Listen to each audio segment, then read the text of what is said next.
Muy buenos días. Sean bienvenidos todos y todas los compañeros que nos acompañan en este día para este curso de riesgo por inestabilidad de laderas. Yo soy Leobardo Domínguez, subdirector de dinámica de suelos. Voy a empezar esta parte del curso dándoles, digamos, una presentación denominada Conceptos básicos de inestabilidad de laderas y métodos de análisis de inestabilidad de laderas, que digamos es la base fundamental para poder, quienes estamos involucrados en estos temas, pues entender lo que es el comportamiento de los deslizamientos de laderas. Entonces, sin más preámbulo, vamos a dar inicio a esta presentación. Bueno, primero que nada vamos a hacer digamos, una aclaración acerca de por qué es importante estudiar la estabilidad de los taludes o la estabilidad de laderas. Y sobre todo porque implica dos aspectos muy importantes. Primero, es el diseño de taludes. Los taludes, que son cortes, terraplenes o la construcción de presas de tierra, obras que a veces hacemos, tienen que ser diseñadas de tal manera que satisfagan los requisitos de seguridad que son requeridos. Es decir, que cuando se haga un talud, este no falle, que funcione de manera adecuada y que también, digamos, cumpla con las especificaciones para las cuales fue diseñado. Y el otro problema que involucra es la estabilidad de laderas naturales. Es decir, son laderas que de manera natural se formaron, que mantienen características naturales. En el caso de los taludes o de los terraplenes, los ingenieros son capaces de modificar con base en las diferentes formas de construcción la resistencia que puede adquirir el talud en cierto momento. O también modificar la inclinación o la altura y de esta manera lograr mediante estas modificaciones que este talud pueda ser estable. Las laderas, por el contrario, son naturales, como les decía, por lo tanto, sus características son las que le da la naturaleza en todos los años que lleva la formación de una ladera, y esas características a veces pueden ser suficientemente estables, pero en ocasiones pueden llegar a presentar inestabilidad por muchos factores de los que vamos a ver más adelante, entre ellos la actividad humana y factores naturales como las lluvias y los sismos. La siguiente, perdón, aquí yo le voy a dar a avanzar. Bien, ahora es importante el estudio de este tema, sobre todo porque eh, hoy en día tenemos muchos centros de población que de alguna manera están ocupando terrenos cada vez más peligrosos. Es decir, normalmente los terrenos planos, los terrenos que no tienen inclinación y que no son propensos al deslizamiento de laderas, se agotan cada vez más y en esos momentos es cuando la población, para estar cerca de fuentes de trabajo o para estar cerca de las escuelas, o incluso en ocasiones por poder adquirir terrenos en pendientes más económicos, pues se asientan en esas laderas y es posible que en algún momento del tiempo puedan presentarse deslizamientos de laderas. A manera de ejemplo, veamos estas dos imágenes que son del Cerro del Chiquihuite, una fotografía aérea tomada en 1981 delimita la zona urbana del cerro y otra fotografía tomada en 2007, pues manteniendo en su lugar el mismo perímetro, se ve que hay un incremento de población por estas cuestiones que ya les había mencionado. Entonces, cada vez es más el número de personas que están asentadas en zonas que pueden presentar deslizamiento de laderas y por lo tanto, pues es importante el conocer cómo se comportan y cómo podemos analizar estos terrenos para determinar si una ladera es potencialmente inestable y si lo es, qué opciones podemos tener para proteger a la población, ya sea que se determine que es más económico o más, sí, más económicamente viable evacuar a la población, reubicar a la población, o si con obras de mitigación o obras de estabilización puede ser factible que las personas puedan seguir habitando. Ese es básicamente el objetivo que se busca. No obstante, incluso que se llega a determinar que ciertos grupos de población pudieran permanecer en una ladera. Cuando ocurren tormentas muy fuertes y si se tiene la posibilidad de hacer una evacuación preventiva, pues siempre es lo ideal, tratar de alejar a las personas de las zonas de peligro. Entonces, veamos entonces lo que significa una ladera y un talud. Una ladera, de acuerdo con el diccionario de la Real Academia de la Lengua Española, se refiere a aquel o aquello perteneciente o relativo al lado. La noción de ladera suele utilizarse para nombrar al declive de una montaña, de un monte o de una altura en general. Para fines prácticos, lo vemos aquí en estas fotografías. Esto es lo que yo les decía, una ladera es un terreno natural que guarda cierta inclinación y que puede estar con vegetación o puede estar ya con asentamientos humanos. En la fotografía del lado izquierdo se ven asentamientos humanos y zonas que se deslizaron en esa ladera, en donde puede haber no solamente viviendas, también hay caminos, y al haber también caminos y viviendas, pues es posible que haya tuberías de agua potable o tuberías de drenaje para el funcionamiento de las viviendas, y eso también puede también ser motivo si es que llega a haber fugas de deslizamiento de laderas. Entonces, esto es el significado de ladera. Y el significado de talud es la inclinación de un terreno o del paramento de un muro, así es como se define. Según la definición que se muestra ahí en esa liga, el vocablo francés talus llegó al castellano como talud. Se refiere a la pendiente que registra el parámetro de una pared o de una superficie. Entonces, para fines prácticos, una ladera es natural y un talud es el resultado de la actividad humana al modificar una ladera natural o construir un talud mediante métodos constructivos o mediante cortes en laderas preexistentes. Esa es, digamos, la diferencia entre uno y otro. Ahora, ¿cómo se clasifican? En general, la inestabilidad de laderas es un término general que se emplea para designar a los movimientos de talud de movimientos hacia abajo, ahí está equivocado, dice debajo, es más bien hacia abajo, de suelos, rocas y vegetación bajo la influencia de la gravedad. Se clasifican según la forma en que los materiales son transportados en caídos o derrumbes, flujos o deslizamientos. Es bien importante tomar en cuenta que no necesariamente así es como están clasificados desde un punto de vista ingenieril.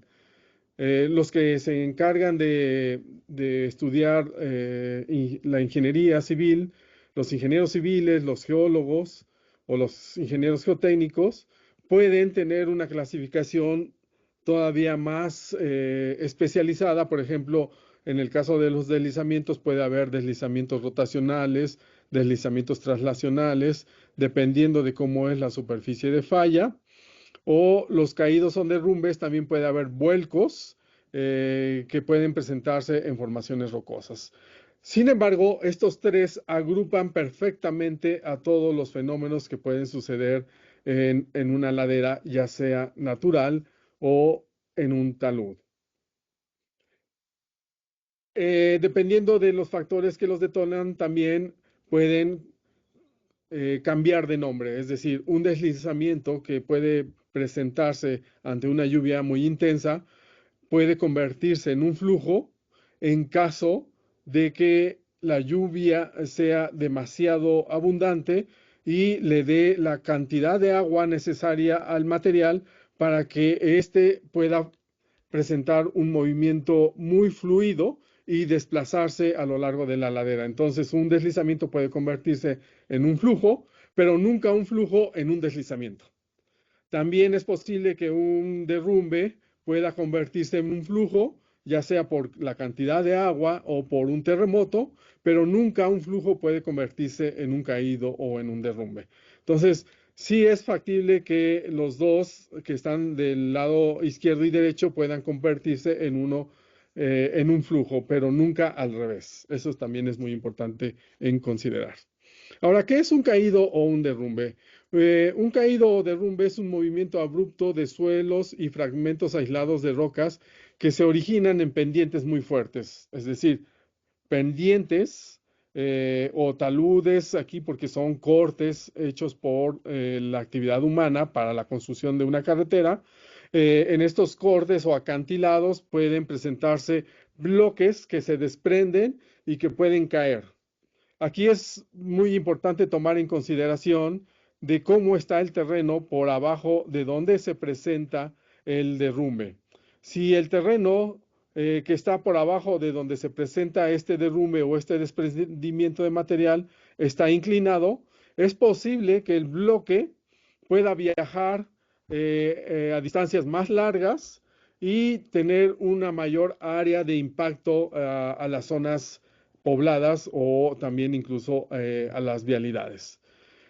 Cuando el terreno es una carretera y abajo de la carretera sigue la inclinación del cerro, es posible que el bloque caiga sobre la carretera y que ahí se mantenga o que brinque sobre la carretera y siga rodando hacia abajo. Entonces, esto depende de muchas cuestiones. Una de ellas es el tamaño y la forma del bloque. Si el bloque es un bloque más o menos regular, que puede ser subredondeado o rectangular, sobre todo si es subredondeado, este bloque puede rodar mucho más fácil que un bloque rectangular. Un bloque alargado es todavía más difícil que ruede hacia abajo, es posible que se estabilice más rápido, al contrario de un bloque semi-redondeado. Como ustedes pueden ver en la fotografía del lado derecho, hay un bloque con unas características subredondeadas. Este bloque fue capaz de caer y propagarse ladera abajo hacia zonas pobladas. En este caso, rompió uno de los muros de esta cocina y prácticamente ingresó al interior de la vivienda. Entonces es muy importante tomar en consideración no solamente cómo está el terreno más abajo de donde se presenta el desprendimiento, sino también la forma que tiene el bloque y que esto puede dar pie a que pueda tener mayor velocidad y mayor alcance de afectación. Les voy a mostrar unos videos eh, que yo espero que todo funcione bien cuando los corramos por el desfase que tenemos. No voy a poder verificar en este momento tan rápido de que si lo están viendo, pero yo espero que sí sea, en donde hay varios ejemplos de caídos de bloques de roca con los diferentes impactos que pueden ocasionar y los factores que los propician. Veamos entonces el primer video de la parte superior del lado izquierdo para mí y yo supongo también para ustedes. Este video es de un bloque de roca que es detonado por lluvias muy intensas en Hong Kong. Esto sucedió en 2013, en agosto de 2013 por lluvias muy intensas. En la tarde, como ustedes pueden apreciar, allá del lado derecho se alcanza a ver incluso una cascada de agua. El bloque se desestabiliza, va cayendo, va rodando, salpica incluso parte del material de un primer brinco que da este bloque. Muy probablemente en la parte de arriba el terreno tiene cierto grado de horizontalidad y al caer, pues ustedes vieron que sacó una gran mancha de lodo y después el bloque siguió moviéndose hasta que llegó a la vialidad en un terreno que es horizontal y se detuvo. Pero hubiera sido incluso factible que hubiera podido golpear a ese vehículo que afortunadamente no resultó pues dañado más que el empujón que le pudo aplicar ese gran bloque. Ahora vamos a ver el siguiente video. Pongan ustedes mucha atención. Aquí podemos observar, en el que acabamos de observar, podemos ver el factor que detonó el movimiento. Fue la lluvia intensa. En el video del lado derecho no se puede apreciar qué fue lo que detona el fenómeno, pero sí podemos ver esto que les comentaba. Por una parte es el tamaño del bloque, la forma que tiene el bloque y la energía que trae ladera arriba, que puede hacer que los bloques queden sobre la vialidad o que incluso brinquen y sigan propagándose ladera abajo. Vean este video. Ahí los automovilistas por algún motivo se han detenido. Es posible que un bloque haya caído más adelante. Se empiezan a ver los bloques que van cayendo. Las personas deciden huir de ese lugar. Me parece que es adecuado tratar de ponerse a salvo lo más rápido posible, sobre todo porque no sabemos el tiempo que va a durar la caída de estos materiales. Aquí son decenas o centenas de bloques los que están cayendo.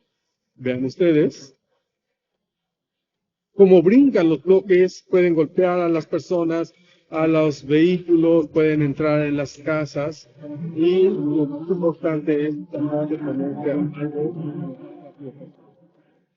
Estos fenómenos son muy letales, son muy rápidos, dan muy poco tiempo de tomar decisiones para ponerse a salvo. Lo mejor siempre es alejarse lo más rápido.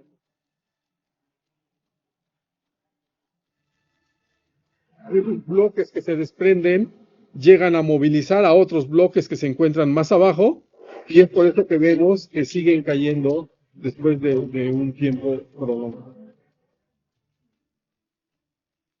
En este lugar se puede apreciar que efectivamente se tenía conocimiento de que hay caídas de bloques, por eso es que está ese muro de mampostería tratando de contener aquellos bloques, pero se aprecia que estos bloques se desprendieron de laderas muy altas y por eso es que agarraron mucha energía, mucha velocidad y brincaron ese muro. Ese muro no cumplió su papel, el que había sido considerado para que pudiera proteger a los vehículos de la caída. Entonces esto nos llevaría a una pregunta. Si no funcionó ese muro, ¿qué pudiéramos hacer para que funcionara?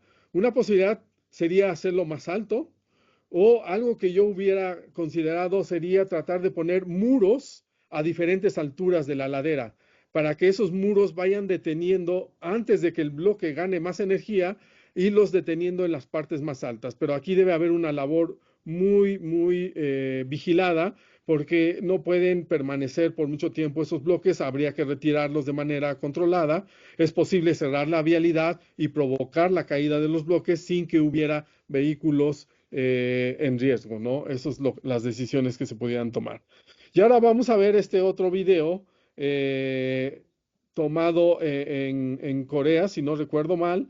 Este video muestra también bloques de roca que caen, ruedan y que impactan a esta vía de comunicación. En este caso en particular es un desprendimiento de rocas detonado por un terremoto.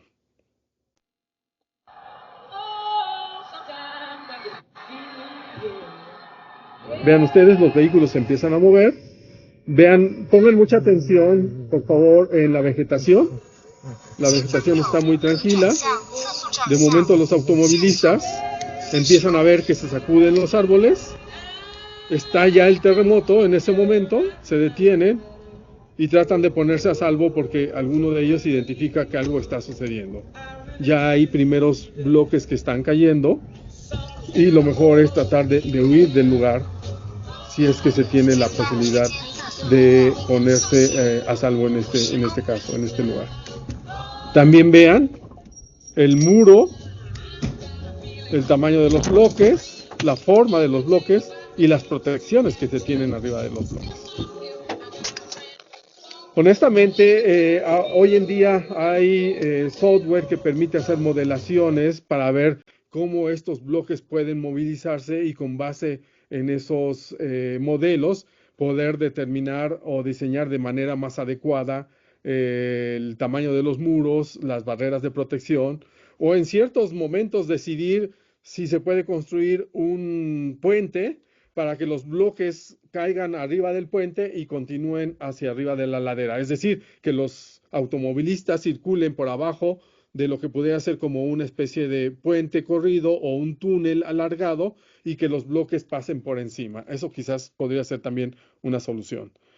Pero vean ustedes, el tamaño de los bloques es súper importante. Y aquí en este último video también vemos bloques que caen y que el tamaño que tienen pues son impresionantes y lo que pueden ocasionar a quienes transitan por esas vialidades.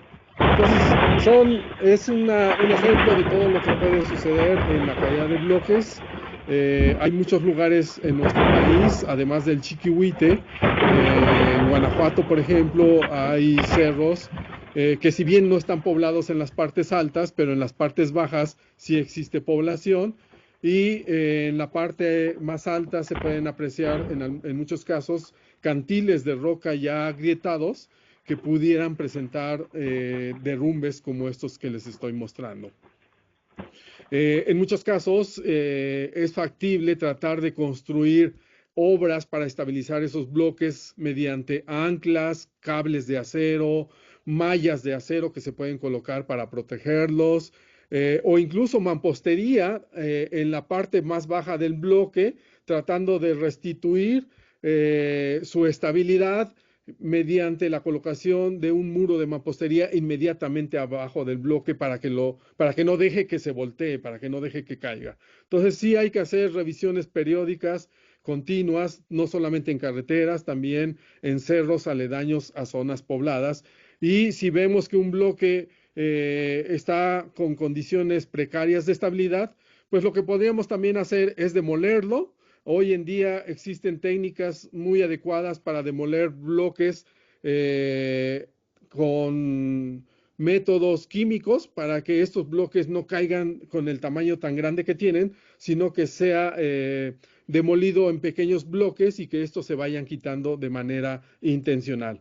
Otra posibilidad es provocar su derrumbe, pero evacuar a las personas colocando camas de arena, camas de grava, o muros de gavión para que puedan recibir la caída de estos bloques después de que se haya logrado derribarlo, pues quitar todo el material para poder volver a abrir la vía de comunicación o regresar a las personas a sus viviendas. Ahora vamos a ver el ejemplo de los deslizamientos. Son movimientos de una masa de materiales térreos pendiente abajo sobre una o varias superficies de falla delimitadas por la masa estable o remanente de una ladera. Aquí en la fotografía del lado izquierdo ven el ejemplo de un deslizamiento. Se aprecia en la parte más cercana a la ladera el escarpe principal de falla, viviendas dentro de la masa que se está movilizando, pero también hay grietas aquí adentro de esta masa que se quedó ahí contenida. Dependiendo de, en este caso, este deslizamiento fue detonado por el sismo del 15 de junio de 1999 en un poblado del estado de Puebla. El movimiento se generó, se estabilizó. Si el material hubiera estado más saturado, es posible que se hubiera convertido en un flujo. En este caso no fue así. En estos videos vamos a ver deslizamientos que por la cantidad de humedad que tienen, sí se convierten en flujos y que, como ustedes se pueden dar cuenta, en el video del lado izquierdo vamos a ver que el material sí queda contenido, pero en el video del lado derecho el material se fluidifica, aún no habiendo una lluvia en el momento en que se presenta.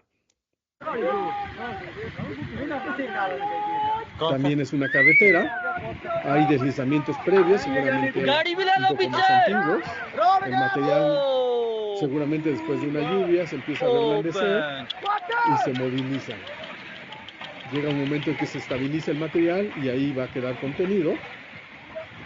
La masa, parte de la superficie de falla, queda cubierta por el deslizamiento.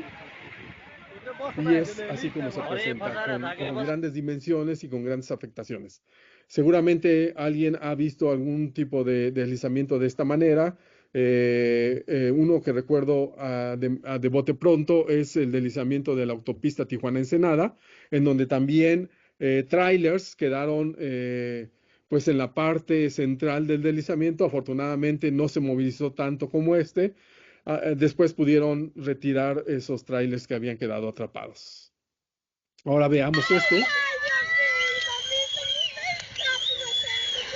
Vean ustedes, el material se fluidifica, la ladera está muy inclinada hacia la parte de abajo y esto ocasiona que pues el material pase de un deslizamiento a un flujo.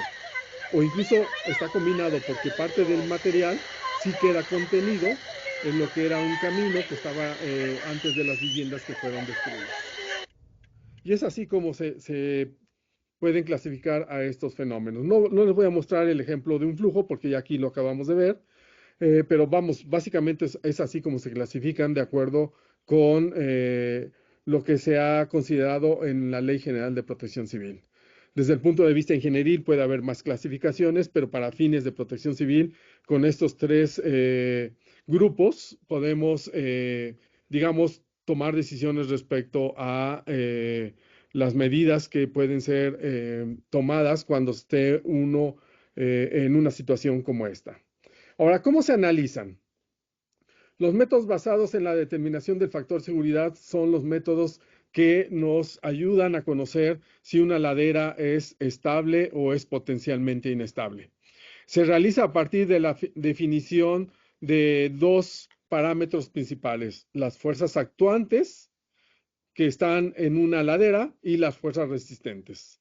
Las fuerzas actuantes son las que se van a movilizar, las que van a hacer que la ladera se movilice, por lo tanto, están representadas por el peso de una cuña a lo largo de una potencial superficie de falla representada en este esquema con una línea punteada de color rojo. Todo lo que está por encima es la masa que está actuando sobre esa superficie de falla y que potencialmente podría movilizarse ya sea por lluvias intensas o por un terremoto.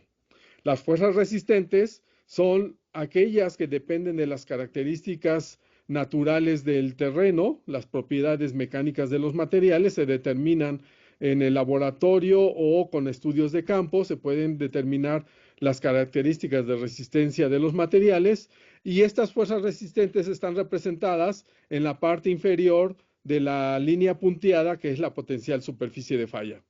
De tal manera que cuando las fuerzas resistentes son más grandes que las fuerzas actuantes, el factor de seguridad siempre es mayor que 1. y entonces la ladera es estable. Cuando las fuerzas resistentes se reducen o las fuerzas actuantes aumentan, ya sea por la construcción de viviendas o porque empieza a llover y el agua que queda atrapada en los poros del suelo incrementa su peso, eso puede provocar que al incrementarse las fuerzas actuantes pueda reducirse, por lo tanto, el factor de seguridad. Entonces, siempre debemos de buscar que las fuerzas resistentes sean mayores que las fuerzas actuantes, o lo que es lo mismo, factores de seguridad mayores a la unidad. Se habla de que un factor de seguridad adecuado bajo condiciones estáticas, sísmicas y con agua tiene que ser mayor a 1.5. Es decir, que las fuerzas resistentes sean por lo menos 50% más grandes que las fuerzas actuantes para que esa ladera sea estable. Si nosotros tenemos una ladera que ya está poblada y que es una ladera natural, que no la construyó el ser humano, y encontramos valores de factor de seguridad bajo todas estas combinaciones de cargas estáticas, dinámicas, presencia de agua, y es menor que 1.5, pues deberíamos de buscar algún método para tratar de estabilizar esa ladera, colocando diferentes formas que vamos a ver al final de este curso. Y puede ser desde colocar drenes superficiales, construir muros, colocar pilotes o colocar anclas para tratar de mantener estable el terreno. Todas estas obras que se puedan construir o se deban de construir deben de estar, deben de garantizar que pasan por abajo de la superficie de falla para que puedan ser estables. En el caso del drenaje superficial, obviamente no tiene que llegar a la superficie de falla. Ese se coloca para impedir que el agua ingrese al interior de la ladera y que este ingreso de agua no incremente el peso de la ladera y que tampoco disminuya la resistencia del suelo por el efecto de presión de poro que se conoce en mecánica de suelos. Las principales variables que se toman en consideración para el estudio de las propiedades mecánicas de los suelos, digo, perdón, de la estabilidad de las laderas, son las resistencias de los materiales a través de las propiedades mecánicas, también la estratigrafía, la topografía, el efecto del agua o de los sismos en el sitio específico en donde se esté analizando una ladera. Bueno, para poder entender cómo se comportan los materiales en una ladera, vamos a referirnos a lo que son la resistencia al esfuerzo cortante de los suelos o de las rocas. Las primeras propuestas de análisis del comportamiento de obras geotécnicas con criterios científicos y metodológicos basados en el entendimiento del comportamiento de los materiales y la forma en que sucedían las fallas fueron desarrollados por Coulomb en 1785. Ingeniero, con base en principios de mecánica clásica, propuso que la resistencia que desarrollan los suelos en la potencial superficie de falla se debe a la fricción y a la cosión de los suelos o de las rocas. Y están representados por esta ecuación muy simple. Esta ecuación en donde esta variable que se llama tau subíndice S es la resistencia al esfuerzo cortante, es igual a una variable que se llama C de cohesión más sigma, que es el peso volumétrico del material por la profundidad a donde se encuentra la superficie de falla, multiplicado por tangente de phi. Esta ecuación que está aquí es bastante simple, es una ecuación lineal de una línea en un cuadrante que corta al eje de las Y. C, si el valor de phi, por ejemplo, que es la resistencia el ángulo de fricción de los materiales es igual a 0, entonces esta ecuación se convierte en sigma, digo, tangente de resistencia al esfuerzo constante igual a C, cuando este valor de phi vale 0. Entonces se trataría de un suelo puramente cohesivo y cuando no hay cohesión, por ejemplo en las gravas o en las arenas, la resistencia es igual a sigma por tangente de phi, es decir, C es igual a 0, por lo tanto la resistencia es igual a sigma por tangente de phi. Si se dan cuenta, al momento en que una de estas variables es igual a cero, si phi es igual a cero, entonces la resistencia es igual a C. Eso quiere decir que es una recta que corta al eje de las Y en un valor igual a C. Cuando la resistencia al esfuerzo cortante es igual a sigma por tangente de phi, es la ecuación de una línea o de una recta inclinada que llega al origen cuando la cohesión es igual a cero. Y ahorita lo vamos a ver más adelante. Aquí está el concepto de fricción. El concepto de fricción es cuando en un plano inclinado, por el peso de los materiales y la rugosidad que hay entre la masa que se tiende a desplazar en el plano inclinado, define a la fricción que se desarrolla entre estos dos cuerpos. Y aquí ustedes ven, en este caso, como tangente de teta, que es la inclinación del ángulo del plano inclinado. Entonces se dan cuenta, es de aquí de donde sale este parámetro de tangente de phi. Y en el caso de sigma, es el peso del suelo, y aquí nada más se está representando lo que es la rugosidad, pero en realidad es tangente de phi multiplicado por la fuerza normal, como se ve aquí, mu multiplicado por n, y eso es lo que se representa en esta ecuación, sigma por tangente de phi. Y la cohesión es la fuerza que une a las partículas de un suelo fino. En 1995, Juárez Vadillo, en su libro de Mecánica de Suelos, indica que es la cualidad por la cual las partículas de suelo se mantienen unidas como resultado de las fuerzas internas que dependen, entre otras cosas, del número de puntos de contacto que cada partícula tiene con sus vecinas, pero principalmente depende del contenido de humedad del suelo. Para poder visualizar el concepto de la cohesión, imaginemos que vamos a la playa y queremos hacer un castillo de arena. Entonces agarramos con un vaso un poco de arena. Si esa arena está seca y la ponemos, la vaciamos para hacer nuestro castillo, al momento de quitar el vaso, la arena va a perder su estabilidad y se va a derrumbar. Si le agregamos un poco de agua a la arena, entonces volvemos a llenar el vaso, lo ponemos, lo vaciamos, quitamos el vaso y al momento de quitarlo se mantiene la forma del vaso en la arena. Es decir, el agua jugó un papel que le dio cierta cohesión a los materiales para que se mantengan unidos. También es posible que haya materiales que no necesiten agua para que se puedan mantener unidos por fuerzas eléctricas entre partículas que los mantienen unidos, sobre todo cuando existen limos y arcillas en los materiales. Esos materiales tienen esa capacidad de mantenerse unidos sin necesidad de que haya presencia de humedad.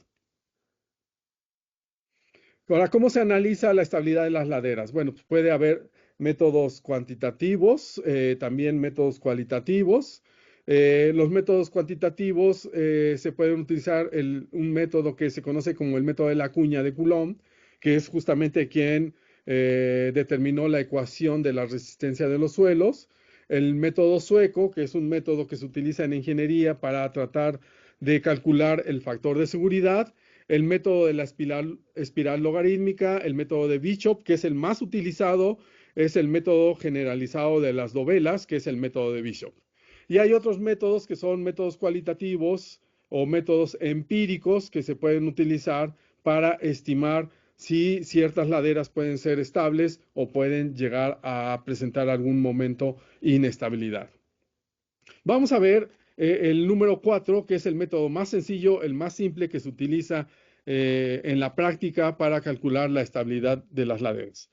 En este caso, bajo el término genérico método sueco, este se define porque representa una superficie potencial de falla de manera curva, digamos, o rotacional.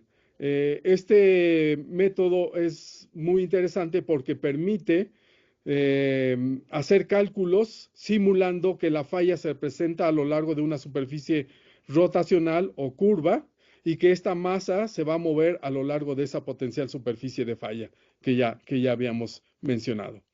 Aquí en este ejemplo, solo para simplificar el problema, ustedes pueden ver que si esto es el arco de una circunferencia, entonces este sería su radio y el peso de esta cuña está concentrado en el centroide de la cuña y representado con esta flecha como W.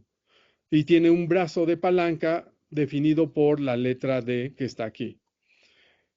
En un suelo puramente cohesivo, donde despreciamos la fricción de los suelos, la resistencia solo estaría representada por la cohesión, por eso la estamos representando aquí con la letra C, a lo largo de este arco que tiene una longitud L.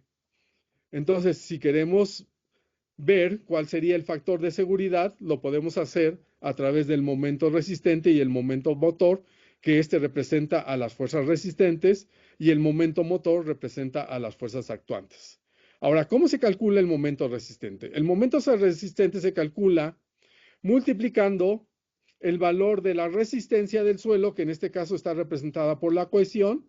Aquí estamos poniendo la condición de que phi es igual a 0, y si phi es igual a 0, entonces la resistencia del esfuerzo cortante es igual a la cohesión, representada aquí por esta C que se encuentra por abajo de la potencial superficie de falla, representada por esta línea roja. Entonces la multiplicación de C por R y por L, que es la longitud en la que actúa la cohesión, nos define el momento resistente. Es C por L por R, en un ancho unitario perpendicular al plano que estamos observando. Entonces, este momento que se puede calcular con esa ecuación bastante simple, nosotros podemos determinar si hacemos un levantamiento topográfico, podemos determinar cómo es la inclinación del terreno. Si vemos que el terreno es muy arcilloso o muy limoso, podemos definir que es un suelo cohesivo. Si determinamos el valor de la cohesión en el laboratorio, podemos determinar la resistencia del suelo, que en este caso sería igual a C. El peso de esta cuña la podemos determinar con base en las dimensiones geométricas de esta cuña potencialmente inestable y por lo tanto sí es factible calcular en esta ecuación también el momento motor, que sería en este caso el resultado de multiplicar W, que es la fuerza, por el brazo de palanca D, en un ancho también unitario. Entonces, al momento de despejar estos valores en la ecuación del factor de seguridad, pues podemos determinar que el factor de seguridad es igual a C por L por R entre W por D. Ahora, si eso lo tenemos en una ladera donde también hay un efecto sísmico, ¿qué es lo que va a hacer el terremoto? En este caso, la aceleración que se presenta en un lugar, pues va a hacer que aparezca una fuerza en la masa actuante, tratando de que la masa se mueva hacia abajo de la ladera o del talud, a lo largo de la misma potencial superficie de falla. Entonces, esta fuerza que aparece representada por esta flecha horizontal, aquí está la fuerza ejemplificada por el peso de la cuña. Y en este caso, la fuerza que aparece en el plano horizontal es W por el coeficiente sísmico que se determine en ese lugar. Y en este caso, W multiplicado por el coeficiente sísmico va a tener también un brazo de palanca que va a aparecer aquí para poder tomarlo en consideración. Vamos a considerar también en este ejemplo que phi es igual a 0, por lo tanto solo hay cohesión a lo largo de la misma longitud de la superficie de falla. Está actuando entonces como momento resistente la misma variable que teníamos, que es C por L por R. Y en el caso del momento motor, como les decía, aparece la fuerza W multiplicada por el coeficiente sísmico. Y entonces el momento motor es W por D, que es esta fuerza multiplicada por este brazo de palanca que ya habíamos visto bajo condiciones estáticas, pero bajo condiciones dinámicas se incrementa el momento motor a través de W por el coeficiente sísmico multiplicado por H, que esta H es la que aparece aquí. Entonces es por eso que podemos entender que cuando se presenta una lluvia muy fuerte, también se incrementa el momento motor y la resistencia se mantiene eh, estable durante un terremoto, y es que puede ocurrir entonces la falla de una ladera. Si llueve, la resistencia del suelo también puede disminuir, además de que aumenta la fuerza actuante y por lo tanto el factor de seguridad baja drásticamente. Al momento de sustituir los valores de estas variables, pues podemos calcular lo que es el factor de seguridad. Así como se los expliqué de manera muy general, esto se hace con el método de las dovelas, que consiste en subdividir eh, todo lo que es la cuña potencialmente inestable en pequeñas dovelas, que pueden ser muy delgaditas o muy anchas, dependiendo de cómo quiera hacer uno el análisis, y en cada dovela determinar este momento motor y este momento resistente. Aquí debe ser momento MR y este es M motor. Entonces, la sumatoria de las fuerzas resistentes o de la resistencia del esfuerzo cortante de cada una de los pedacitos de la dovela que le toca en la potencial superficie de falla, con la sumatoria de en este caso, de la resistencia al esfuerzo cortante multiplicado en el pedacito de distancia que le toca en cada una de las dovelas. Entonces, la ecuación quedaría representada por R, por la sumatoria de la resistencia al esfuerzo cortante. En este caso, R multiplicado por la sumatoria de las fuerzas actuantes en la potencial superficie de falla. Ahora, ¿cómo se hace ya en la práctica? Bueno, pues en realidad antiguamente todo se hacía a mano, se proponía una potencial superficie de falla, se calculaban las dovelas, se dibujaban en papel milimétrico. Hoy en día se puede hacer con un software para poder calcular el factor de seguridad. En este caso vemos una ladera con cierto grado de inclinación, una variación topográfica, vemos diferentes estratos de materiales, se propone una potencial superficie de falla. En realidad, se proponen miles de superficies de falla. Lo que estamos viendo aquí es el resumen, es el valor del factor de seguridad más bajo. En este caso, bajo condiciones estáticas, da un valor de 1.6. Aquí no hemos metido aún el concepto de saturación ni del sismo. Y esta misma ladera, cuando le metemos el concepto del sismo y de la saturación, el factor de seguridad se reduce a 1.2. Como pueden ustedes observar, se calculan miles de superficies de falla, pero la que más importa es la superficie que tiene el valor más bajo del factor de seguridad, porque este es el que tenemos que incrementar si es que queremos que esta ladera sea estable, garantizar su estabilidad a través de determinar dónde se va a presentar la superficie de falla, y entonces podríamos determinar a qué profundidad debemos meter anclas o hasta dónde debemos de construir el muro de contención, dado que si lo construimos en esta zona por arriba de la superficie de falla, no estaríamos garantizando la estabilidad de la ladera. Y es así, digamos, cómo se pueden realizar los cálculos del factor de seguridad, como ya les mencioné, que sería con un método determinista. Aquí en esta lámina podemos ver la ecuación que yo les había comentado de Coulomb, en donde se representa C por el corte que hace esta línea al eje de las Y, y tangente de phi, que es el valor que está aquí de la inclinación de esta línea respecto de la horizontal, multiplicado por sigma, que es el peso de la dovela que está en la potencial superficie de falla.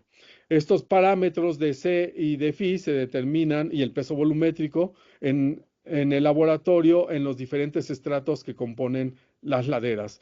Normalmente existe cohesión y fricción casi en todos los materiales, por lo tanto deben determinarse esos dos valores en el laboratorio. Como les decía, existen otros métodos de análisis que son los métodos heurísticos, métodos cualitativos a través de la superposición de mapas, y también los métodos estadísticos que se pueden emplear para poder determinar si las laderas son estables o inestables. Ahora, la ventaja de un método determinista es que es totalmente seguro, tiene el inconveniente de que es un método costoso, requiere tiempo para poder hacer la estimación, pero sería lo mejor que se puede aplicar cuando vamos a construir una obra de importancia y que tenemos que aplicar, digamos, este método. Cuando queremos hacer niveles de análisis ya no solamente de un lugar en específico, sino de un municipio o de una colonia, pues podemos emplear otros métodos de análisis que no son tan exactos como el método determinista, pero que nos pueden ayudar a focalizar dónde debemos llevar a cabo estos métodos deterministas, ¿no? Para que en el lugar donde encontremos que una ladera es más inestable, pues ahí aplicar el método determinista. Y también el método de heurístico a través de mapas podemos estudiar ya no solamente desde el punto de vista local, sino también desde un punto de vista nacional, como lo hacemos aquí en el CENAPRED con el Mapa Nacional de Susceptibilidad por Inestabilidad de Laderas. Bien, y ya para concluir, a manera de conclusiones, es importante mencionar que las actividades humanas como la deforestación, las excavaciones, los cambios de escurrimientos, las modificaciones topográficas, la colocación de sobrecarga, las fugas de agua, etcétera, producen inestabilidad de laderas. Muchas de estas actividades se realizan por usos y costumbres y también, sobre todo, por falta de conocimiento y pueden llegar a desestabilizar una ladera. El problema de los deslizamientos de laderas es un tema complejo que involucra el conocimiento del medio físico, los cambios al entorno natural y la investigación de las propiedades de los materiales. Muchas gracias.